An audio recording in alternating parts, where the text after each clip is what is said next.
Hello. Welcome back to my channel. As you can see below, today we'll be discussing the Eurovision Semi-2 results, checking out the juries, checking out the televote, the overall score. Let's get into it, shall we?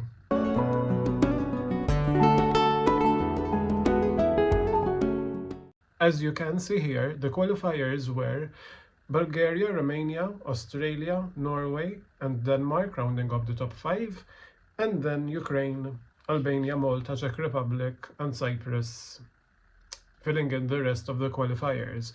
Quickly, I want to say that as a semi-final, this semi was more predictable than semi 1. However, the level of songs and the level of performances were just on another level, you know.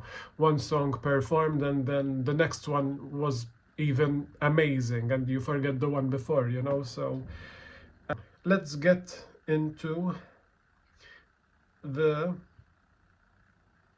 public vote, shall we? So here we have the public vote, the public top 5.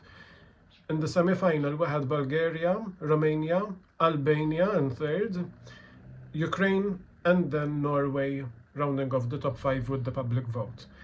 What stands out to me is Albania and Norway. I think people liked Albania. It was very different to the rest of the songs, you know. It was more ethnic, there was a family-focused message, it was very honest, near, you know, maybe more pop songs like Norway and like Romania. So third is, you know, it is a surprise, but I am also fine with it. You know, I can see where it was a bit, people voted for the contrast, so good for Albania. Norway, I don't think people expected this. He was in my top 10, if you watch my top 10 video, from the beginning. So I always had Norway and Jonas as a qualifier. Yeah. But I was not expecting him to do this well. The song is mid-tier, so, and the live vocal of the high notes were not good, let's be honest, but I like it as a song. It's an easy listen. But you know what, fifth with the public, well done. And then rounding off the top 10 with the televote here, we had Australia, Denmark, Cyprus, Switzerland, and Malta. Australia being lower with the televote is mirroring the grand final result. Look, Australia was always overrated for me. I knew the juries were going to hype it.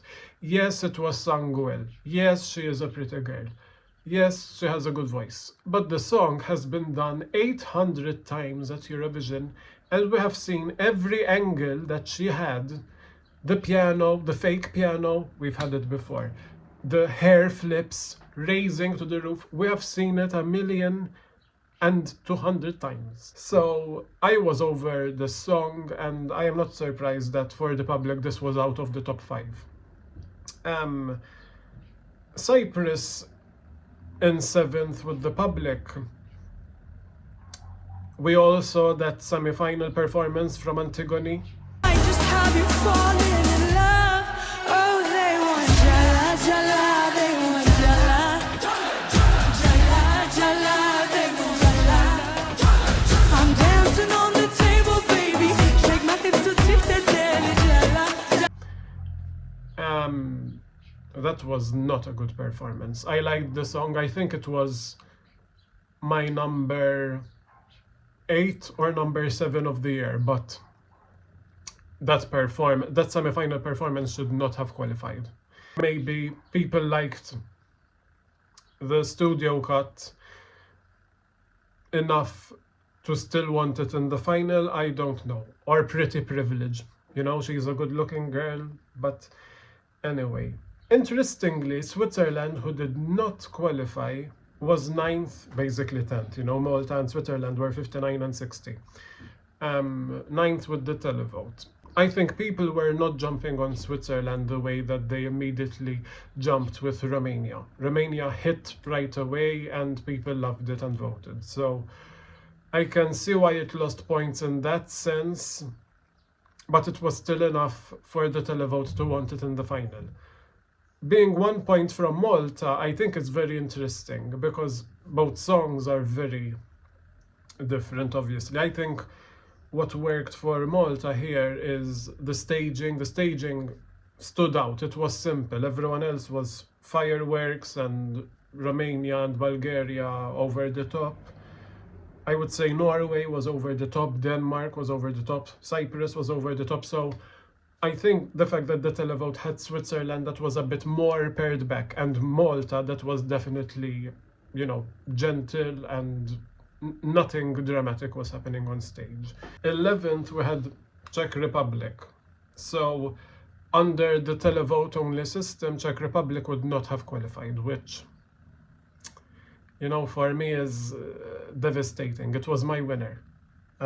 Czech Republic had such beautiful staging, his voice was outstanding, the song was modern yet indie, it wasn't typical Eurovision. So I think maybe it was a year where people, after Nemo, after JJ, they wanted something new. They didn't want the male pop thing to win again. Let's go to the jury top 5 here. As you can see, Australia wins the jury, followed by Denmark, Norway, Czech Republic this time, and Bulgaria. It's very good that Bulgaria, who did go on to win the contest, was still in the running with the jury. This was not the jury placing Bulgaria 10th or 11th. It was 5th, so it's still respectable. Again, we spoke about Australia winning the jury. It's not, it's just predictable, and I don't think it's as good as the jury was saying. We had Denmark 2nd with the jury. So Denmark struggled with the public here. 2nd jury is a bit much for such a song. I would have thought this was actually a Televote friendly song. Denmark, for me, felt like something the jury would crush, but it did not. Norway, again, doing well with the jury as well. Norway was the most consistent across both halves of the voting system, so that's very good. It should not be discredited. Then here, top 10 with the jury, we had Romania, Malta, Ukraine, Switzerland, and Cyprus. Cyprus still being a jury qualifier, it almost loses the value of the jury. But anyway, again, I think this time Romania was lower. I can see it. This was not a jury song. I said this about Denmark, I know, but Romania, for me, it was too dark. I think the lyrics were too aggressive, and as a general rule, there has been exceptions.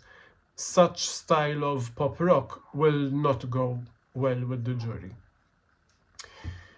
Malta in 7th, I understand that they, it wasn't such a huge difference. It was 10th with the public, Malta, and 7th with the jury, so they kind of agreed. Ukraine being 8th with the jury is confusing to me, because Ukraine was not relying on any gimmick. Ukraine was not relying on staging. Ukraine brought actually a very simple, honest performance where she's just emoting. It's a very gentle approach, and the juries gave it 8th place. I would have expected it, if Norway is going to be so high with the jury, Ukraine was ticking those boxes way more. The originality, the integrity of the artist, the composition, not being kind of something we have seen before so much at Eurovision. If it was only the juries who decided the qualifiers, Albania would not have qualified, which I'm not too sad about. I could have seen my Eurovision final without Albania, I have to be honest.